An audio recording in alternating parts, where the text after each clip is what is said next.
Physical refining செய்யப்பட்ட SKM Poorna rice brand oil. எந்த சமையலும் ருசி தேடும் ரகசியம் 20 ரூபாய். வணக்கம். செய்திச் சுருக்கம். திமுக அதிமுக பயங்கர மோதல், கலவரமானது மாநகராட்சி கூட்டம். Shock video.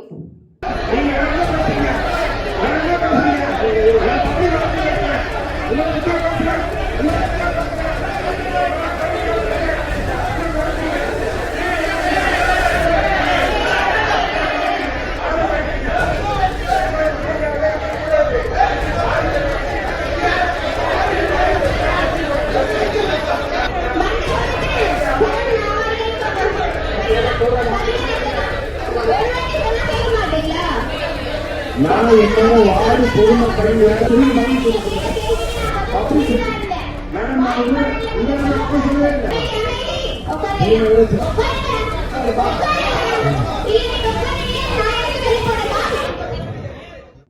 சென்னை மாநகராட்சி கவுன்சில் கூட்டம் 3 மாதங்களுக்கு பிறகு இன்று மேயர் பிரியா தலைமையில் கூடியது. அதிமுகவைச் சேர்ந்த 182வது வார்டு கவுன்சிலர் KPK சதீஷ் நேரமில்லா நேரத்தில் பேசினார். அப்போது திமுக கவுன்சிலர்களை குறிவைத்து தாக்கினார். நான் எனது வார்டு பிரச்சனையை தான் பேசுகிறேன், ஆனால் மற்ற கவுன்சிலர்கள் தங்கள் தலைவர்களுக்கு துதிப்பாடுகின்றனர் என்றார். உடனே திமுக கவுன்சிலர்கள் எழும்பி நின்று கடும் எதிர்ப்பு தெரிவித்தனர். இதனால் மோதல் வெடித்தது. அதிமுக கவுன்சிலர் மீது பேப்பரை வீசியதால் பரபரப்பு ஏற்பட்டது.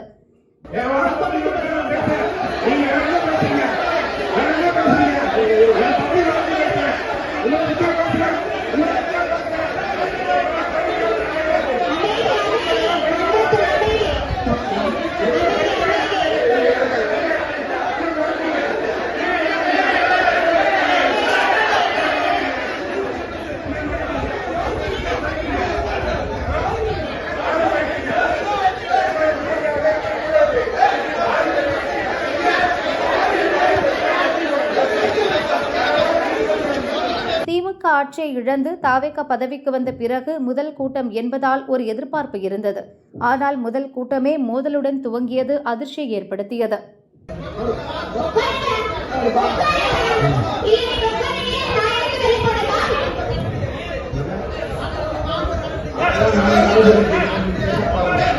இப்ப நீங்க வந்து பப்ளிக் ஒரு சொன்னீங்க, எங்க பேச விடுறாங்க? மாசம் வந்தா இதேதான் எங்ககிட்ட பிரச்சனை. நகை பிரியர்களுக்கு இன்ப அதிர்ச்சி, தங்கம் விலை பெரும் சரிவு. சர்வதேச நிலவரங்களால் தங்கம் விலையில் ஏற்றம் இறக்கம் காணப்படுகிறது. தமிழகத்தில் நேற்று முன்தினம் 1 கிராம் தங்கம் 13,600 ரூபாய்க்கும் சவரன் 1,08,800 ரூபாய்க்கும் விற்பனையானது. 1 கிராம் வெள்ளி 255 ரூபாய்க்கு விற்கப்பட்டது. நேற்று தங்கம் விலை கிராமுக்கு 40 ரூபாய் குறைந்து 13,560 ரூபாய்க்கும் சவரனுக்கு 320 ரூபாய் சரிந்து ஒரு சவரன் 1,08,480 ரூபாய்க்கும் விற்கப்பட்டது. வெள்ளி கிராமுக்கு 5 ரூபாய் குறைந்து 250 ரூபாய்க்கும் கிலோவுக்கு 5,000 ரூபாய் சரிந்து 1 கிலோ வெள்ளி 2,50,000 ரூபாய்க்கும் விற்கப்பட்டது. இந்நிலையில் இன்று தங்கத்தின் விலை அதிரடியாக சரிந்துள்ளது. கிராமுக்கு 210 ரூபாய் குறைந்து 1 கிராம் தங்கம் 13,350 ரூபாய்க்கும் சவரனுக்கு 1,680 ரூபாய் குறைந்து ஒரு சவரன் 1,06,800 ரூபாய்க்கும் விற்கப்படுகிறது. அதேபோல வெள்ளி விலை கிராமுக்கு 10 ரூபாய் குறைந்து 240 ரூபாய்க்கும் கிலோவுக்கு 10,000 ரூபாய் குறைந்து 2,40,000 ரூபாய்க்கும் விற்பனையாகிறது. திமுக மாணவரணி யார் கையில்? உதயநிதி பவரை பறித்த கனிமொழி மெகா திருப்பம். எதிர்க்கட்சித் தலைவர் உதயநிதியின் கட்டுப்பாட்டில் இருந்த திமுகவின் மாணவரணி இப்போது கட்சியின் துணை பொதுச் செயலாளர் கனிமொழியின் கட்டுப்பாட்டுக்குள் வந்திருப்பது பரபரப்பை ஏற்படுத்தியுள்ளது.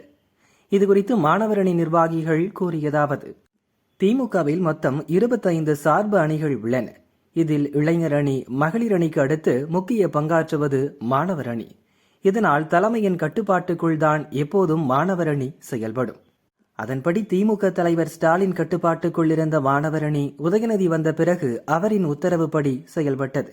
அந்த அணியின் செயலாளர்களாக இருந்த முன்னாள் MLA எழிலரசன், ராஜீவ்காந்தி, மாநில துணை செயலாளர்கள் உள்ளிட்டோர் உதயநிதியின் ஆதரவாளர்களாகவே இருந்தனர்.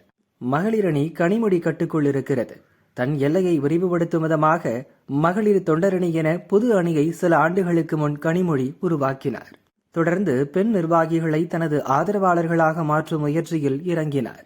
இந்த நிலையில் மாணவரணி பொறுப்பாளராக இருக்கும் துணை பொதுச் செயலாளர் ராஜா மூலம் தனது ஆதரவாளரான வீரமணி என்ற பெண் நிர்வாகியை மாணவரணி செயலாளராக்கினார். நீட் தேர்வு, ஹிந்தி திணிப்புக்கு எதிராக மாணவரணி சார்பில் சென்னை சைதாப்பேட்டையில் நேற்று ஆர்ப்பாட்டம் நடந்தது. முதல் முறையாக மாணவரணி ஆர்ப்பாட்ட மேடையில் கனிமொழி படம் இடம்பெற்றது. ஆர்ப்பாட்டம் குறித்த விளம்பரங்கள் நிகழ்ச்சி நடந்த இடத்தில் உதயநிதி படத்தை விட கனிமொழி படங்களை பெரிய அளவிலும் அதிக அளவிலும் வைக்கப்பட்டன. தேர்தலுக்கு பின் திமுக சார்பில் நடக்கும் முதல் ஆர்ப்பாட்டம். ஆனால் உதயநிதி சென்னையில் இருந்தபோதும் அதில் பங்கேற்க அவருக்கு அழைப்பு தரவில்லை. தேர்தலுக்கு முன் நடந்த மகளிர் மண்டல மாநாடுகளில் உதயநிதி பங்கேற்றார். ஆனால் திமுக தலைமையகமான அறிவாலயத்தில் கடந்த வாரம் கனிமொழி நடத்திய மகளிரணி, மகளிர் தொண்டரணி நிகழ்ச்சிகளில் உதயநிதி அழைக்கப்படவில்லை. இப்போது மாணவரணி நிகழ்ச்சிக்கும் உதயநிதி அழைக்கப்படாதது அந்த அணி மொத்தமும் கனிமொழி கைக்கு சென்றுவிட்டதை காட்டுகிறது. இதனால் அதிருப்தியான அணியின் மாநில துணை செயலாளர்கள், மாவட்ட அமைப்பாளர்கள் பங்கேற்க மறுத்துள்ளனர். ஆனால் மாணவரணி பொறுப்பாளர் ராஜா பங்கேற்றதால் தவிர்க்க முடியாமல் பலரும் வந்துவிட்டனர். மாணவரணி கைமீறி செல்வதை உணர்ந்த உதயநிதி கொதிப்படைந்துள்ளார் என்று அந்த அணி நிர்வாகிகள் கூறினர்.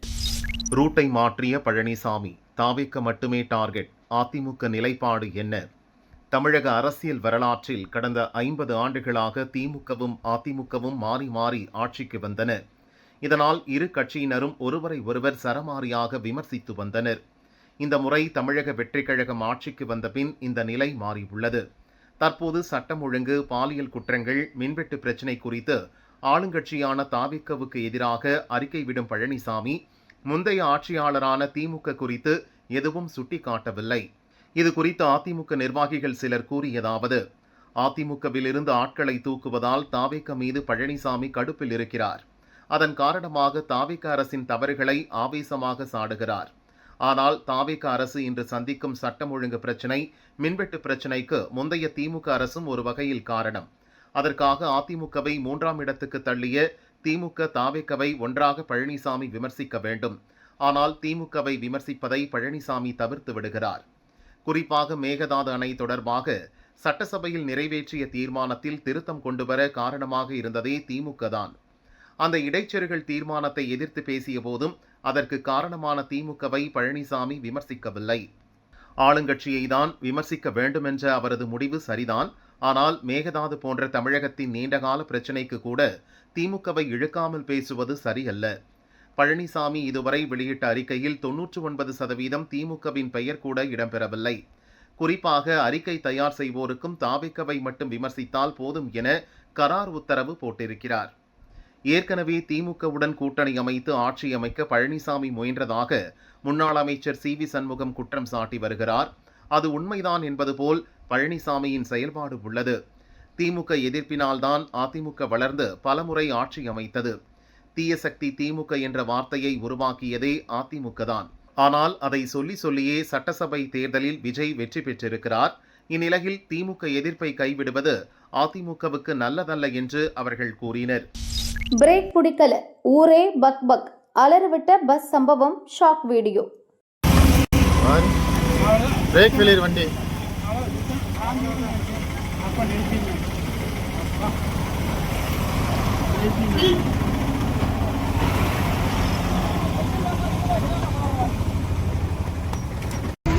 ஸ்பேர் வண்டி.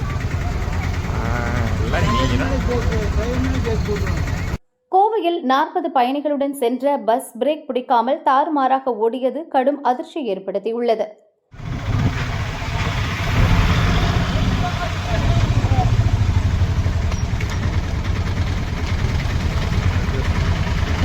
கோவையில் இருந்து கோவில்பாளையம் வழியாக குன்னத்தூர் நோக்கி அந்த தனியார் பஸ் புறப்பட்டது. கோவில்பாளையம் பஸ் ஸ்டாண்டில் இருந்து வெளியே வந்தபோது பிரேக் பிடித்த போதும் பஸ் நிற்கவில்லை. இதனால் அதிர்ச்சியடைந்த டிரைவர் பஸ்ஸை கட்டுப்படுத்த முடியாமல் திணறினார். ரோட்டில் வந்த வாகன ஓட்டிகளிடம் பஸ் பிரேக் பிடிக்கவில்லை என்று கூச்சலிட்டார். பஸ்ஸை சாதுரியமாக நிறுத்த முயற்சி செய்தார் டிரைவர். இன்னொரு பக்கம் சுதாரித்துக் கொண்ட வாகன ஓட்டிகள் சிலர் பஸ்ஸுக்கு முன்பாக சென்று ரோட்டில் எதிரே வந்தவர்களை எச்சரித்தனர். பஸ் பிரேக் பிடிக்கவில்லை, ஒரு ஓரமாக ஒதுங்கி செல்லுங்கள் என்று அபயக்குரல் எழுப்பினர். இதனால் பஸ்ஸுக்கு எதிரே வந்த வாகனங்களும் வரவில்லை. மறுபக்கம் பஸ்ஸை நிறுத்த ரோட்டோர பள்ளம் மேடுகளில் சாதுரியமாக ஏற்றி இறக்கினார் டிரைவர். பஸ் தாறுமாறாக சென்றதால் பயணிகள் பீதியில் கூச்சலிட்டனர். சில 100 மீட்டர் சென்ற பிறகு ரோட்டோர பள்ளம் மேடுகளில் ஏற்றி பஸ்ஸை நைசாக நிறுத்தினார் டிரைவர்.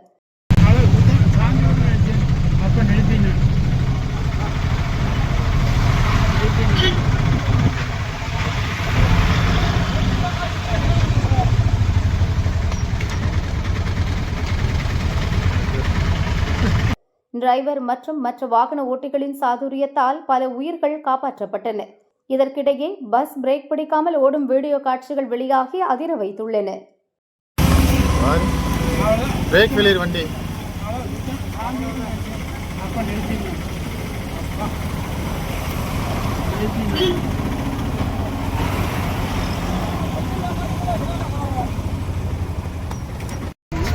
ஸ்பேர் வண்டி எல்லாம் நீங்க தான்